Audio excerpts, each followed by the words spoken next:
Hi everyone, I'm Ros Pyne, and as Martha said, I work in the Open Research Department at Palgrave Macmillan and at Nature Publishing Group.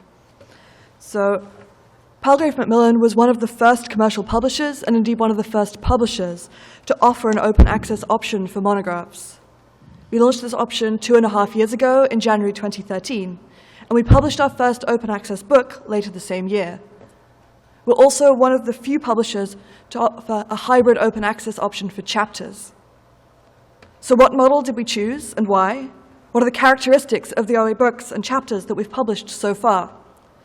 And what are the effects of open access on usage and print sales for monographs?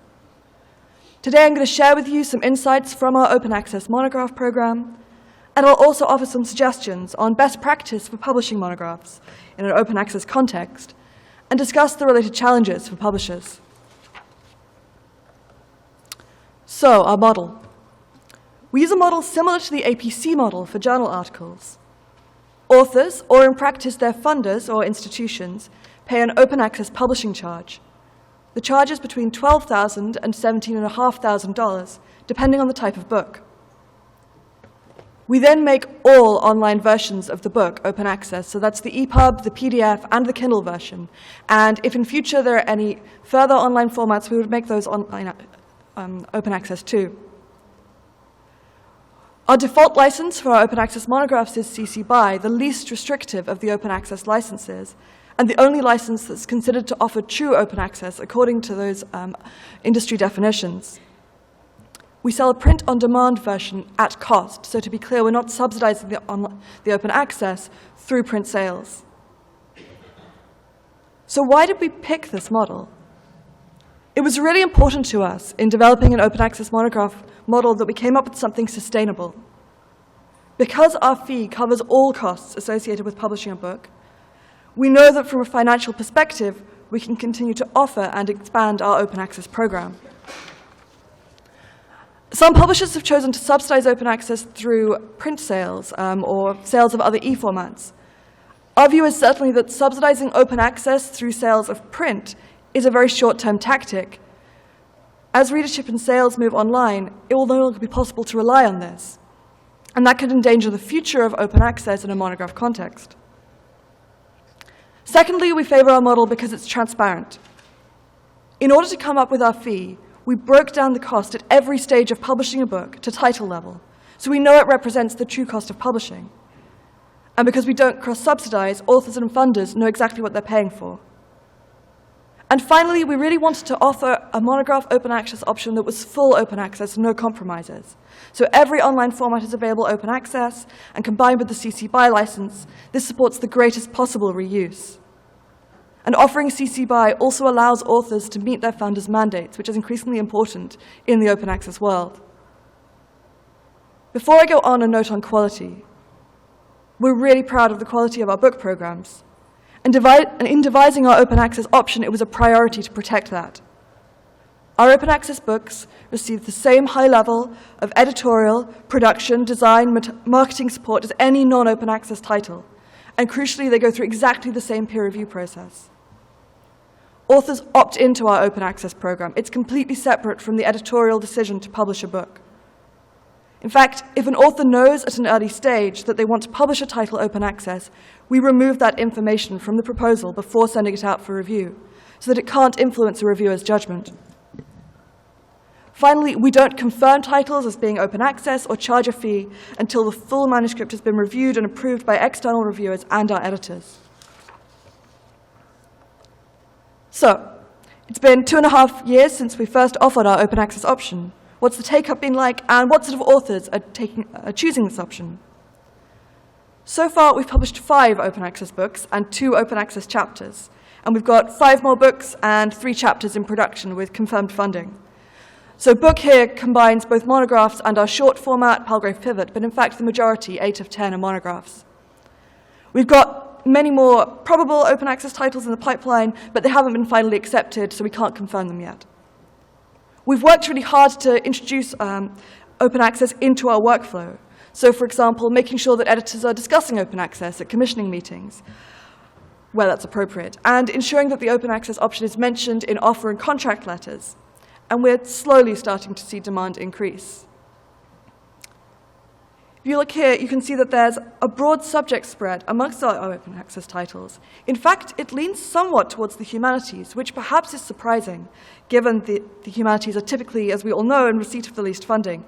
However, it is a very small sample size, and I'd note it's quite skewed by the medical humanities. One thing that really stood out to me is that the authors of our open access titles and chapters have been overwhelmingly based in Europe, even though Palgrave has a large and prestigious US books program. And this, to me, is indicative of an open access funding gap that's beginning to open up between Europe and the US. So I want to digress briefly to discuss open access funding for monographs. Obviously, open access is much less established for books than for journals. And at this point, we've identified 10 funding bodies and 19 institutions which formally make APC funding available for monographs. For comparison, we're aware of 80 funders and 120 institutions which make open access funding available for journal articles. And further to that, a high proportion of these institutional monograph funds actually cap the amount they'll provide. So 14 of these funds cap at something close to what they would provide for a journal article. So effectively, they're not supporting OA monograph publication at most major publishers, unless combined with other funding sources. And then, in terms of mandates, of those funders which are making funding available, only 4 of these are actually mandating open access for monographs. All of those are based in Europe, and most will accept self-archiving as an alternative where the publisher permits it. So there aren't the same drivers for books as we're seeing in journals. That said, just over half of our open access authors on the books program published open access because of funder mandates, and the Wellcome Trust in particular has been extremely influential here. So to return then to Palgrave's open access program and the effects on usage and sales. I'd stress that we're at a relatively early stage even now because of the long period of sales and usage that we see for monographs. However, for each of our open access books, we've looked at the usage from all sources that we can easily track. So that's our own platform, Palgrave Connect, Google Books, Amazon Kindle. And we've benchmarked the usage of each title against the average for all titles that were published in the same month. That's across all lists. So it's a crude measure, but what we can say now is that the usage of the open access titles varies considerably, but it's universally higher than for non-open access books. On average, they've received 8 times the usage, but that ranges between 2 and 20 times the usage of a typical book. And so I guess what I'd say is this is a really small sample, and it's a really early stage, and I wouldn't put too much emphasis on those specific numbers, but what we do say at the moment is that we do think that usage is being significantly affected by the open access. All of our open access books are also in the top 100 most accessed titles on Palgrave Connect year to date, even those that were published now well over a year ago. And of course, usage of open access books is likely to be even higher than this, because currently we don't have the means to track usage of copies uploaded to repositories or personal web pages.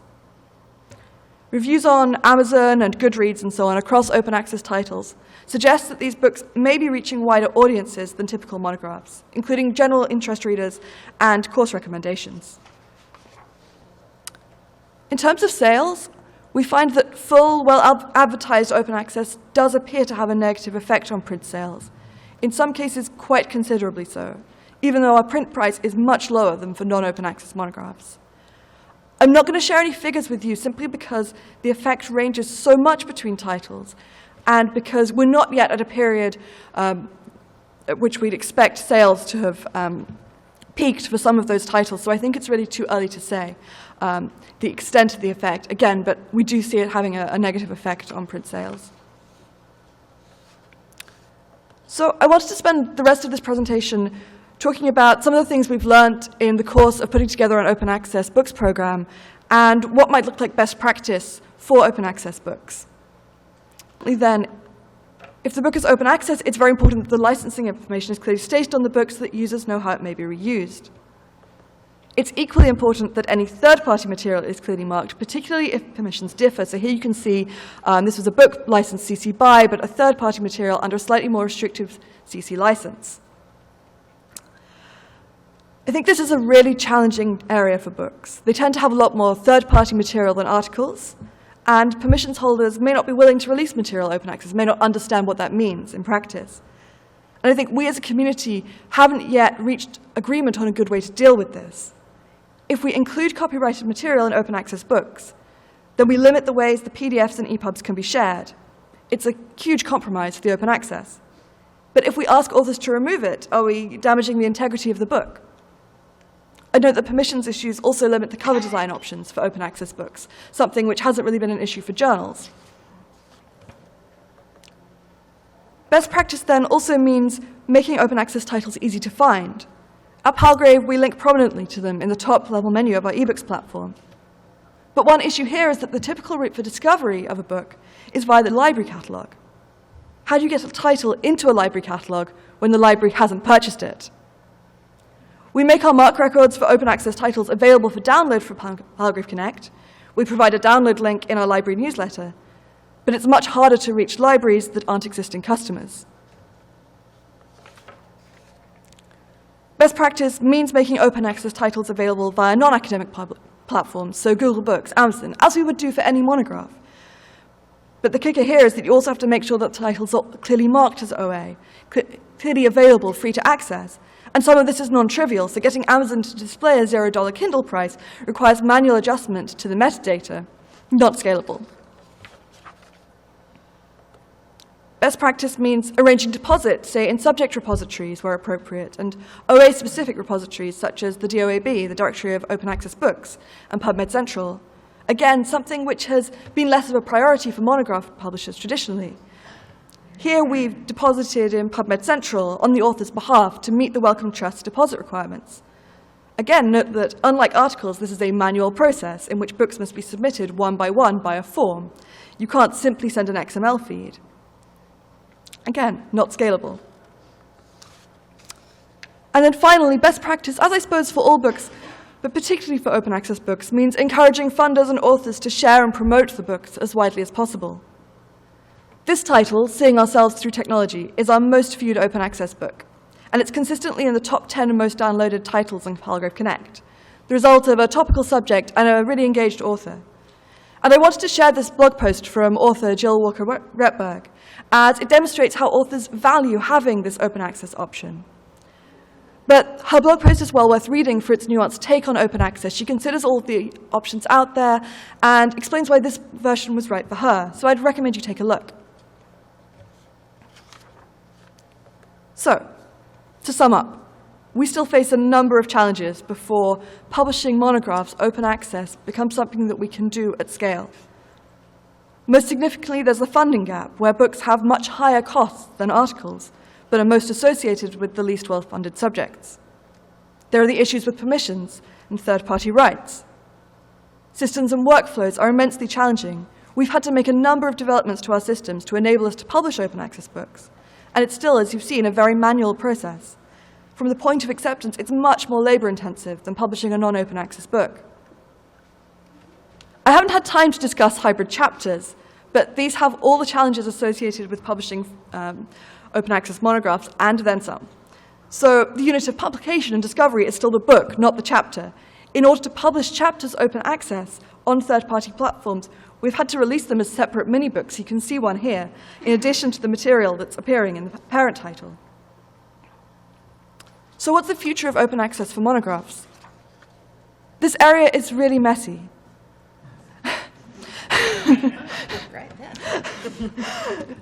There's no single approach to finance open access monographs, particularly in the humanities and social sciences market. We're seeing publishers and open access initiatives piloting a range of approaches, so funder pays, membership schemes, freemium models, crowdfunding. And we recognize that the Palgrave model isn't the only answer, but it's an option that we wanted to make available to give our authors that choice of full open access. But we recognize that there are funding constraints, that this isn't necessarily the route for monographs open access, and it may be that there is no one route for publishing monographs open access, but that a mixed economy emerges. So I guess I'd end by saying we need to keep talking about this with authors, with funders, with institutions, and we're still very much at a stage where we need to keep experimenting to find the best ways to make books as accessible as possible. Thank you.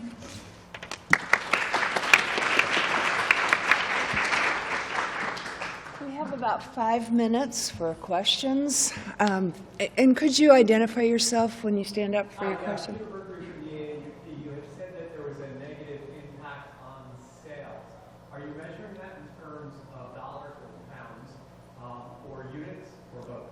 Both. So we're looking at unit sales. And actually what we've been doing is, so we release all of our open access books in both hardback and paperback on publications. So at the moment we're looking at comparing the combined sales for open access books. All of those sales would say the typical hardback sale for a typical monograph.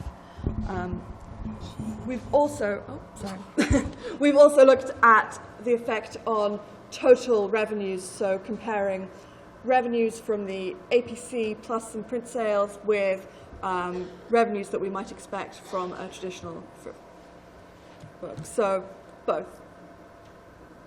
Yes. John Warren, Director of Mason University Press.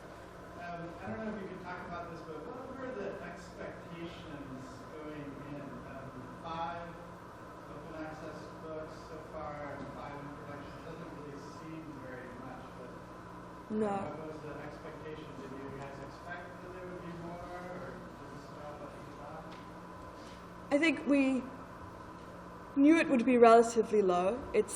We knew we were launching early, and at the point when we launched, I think there was still a lot of work, and actually there's still a lot of work now, to make authors aware of what open access is, what it means in the context of those books, particularly authors on the humanities side who won't necessarily have had to engage with it for their articles. So to some extent, I think we expected slow take-up, that it was in making that option available, that it gave us a way of starting to talk to authors about it, to gauge the interest, to talk to funders, to gauge their interest. And it was partly in discussions with some funders that led us to create the option in the first place. So it is starting to pick up, and I think having integrated it into the commissioning workflow is starting to make a difference, rather than just having that option available should a funder have a mandate, should an author ask us about it. So I think that's really been driving the increased take-up that we're seeing now.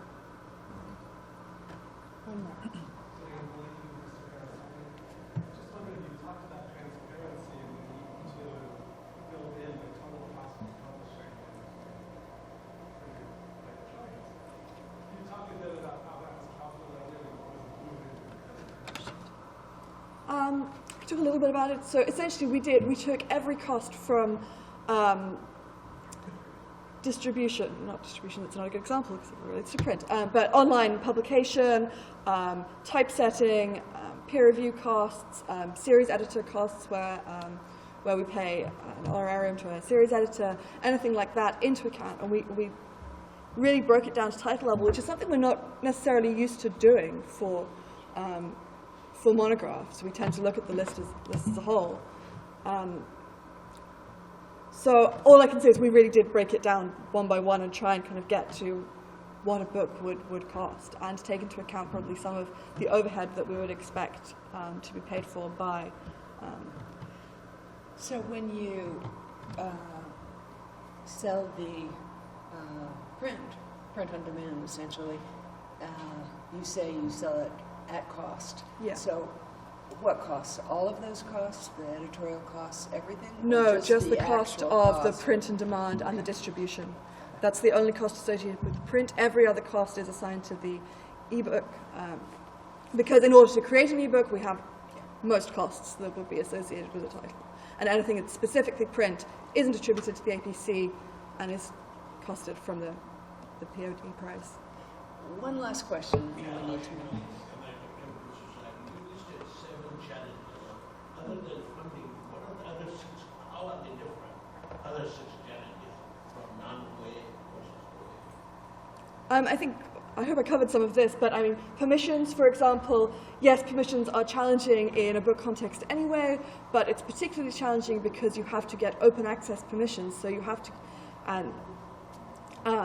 cover design, you can't use any standard image supplier won't necessarily allow you to use the image on the cover of a book if it's an open access book, so that the typical rights that you would receive to use that image would permit a restricted access book, open access book. The workflows was things like setting up new open access categories in our on our ebooks platform, setting up new open access categories on the system behind the scenes that we use to log all, in our CRM database that we use to log all of the books when they go into production. In some cases, workarounds like talking to our production team about how to get the CC licenses onto the books, making sure that we had machine-readable CC licenses. So lots of small adjustments at every stage of the process, and also larger adjustments, development to the systems. We've seen exactly the same thing. Our program's much more nascent, but what the point Ros is making here, I would say that's several challenges bundled together. Everyone in every department at the press has had to make at least some adjustments, some big, some small, in order to make a program like this possible and successful. And as you all know, sometimes the small things like machine-readable licenses and stuff like that can make a huge difference. Great segue.